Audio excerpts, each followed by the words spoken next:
Joining us now, our very own political analyst, Dr. Ed Lynch, and of course we're continuing to watch the national returns come in, and it's coming down to a state-by-state battle. It may all hinge on Michigan. We don't know yet who our next president will be. What are you thinking right now as we sit here at, 5 minutes after 11? I didn't think we'd still be sitting here at 5 minutes after 11, not knowing the outcome of the race, right. and very unexpected that it would all come down to Michigan.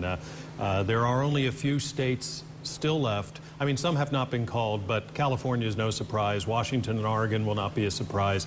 The states that are still out, if Trump wins Michigan, then Hillary Clinton's path to the presidency is all but closed off.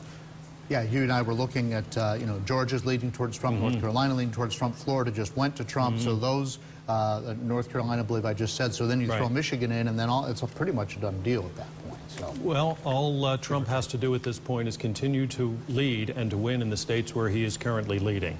I caution people, in Michigan in particular, there are a lot of votes still out. But certainly the path looks a little less steep for Donald Trump than it did an hour ago. All right. And we want to let our viewers know we'll be going back to network coverage, but we will continue to keep you posted should we get any updates on any of those states throughout the time that we're with you until 11:30 tonight. Now, here in Virginia, the deciding factor once again came down to Fairfax County. You surprised by that?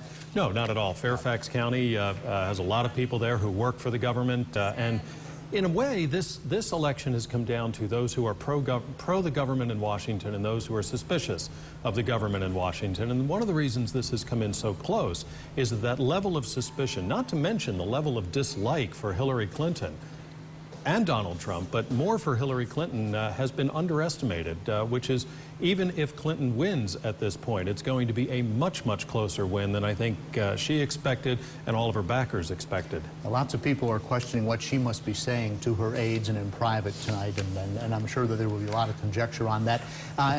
Lots of things I would love to talk to you about why the electorate is going where they're going, but we do want to keep the focus on some of our local races. Sure. Are you surprised at how easily that our local congressional Republicans were able to win?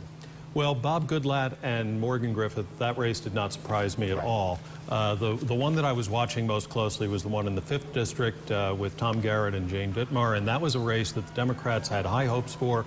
They put some money into it. They had robocalls going in the 5th District. It's a district that includes Charlottesville and some other very liberal areas around the University of Virginia.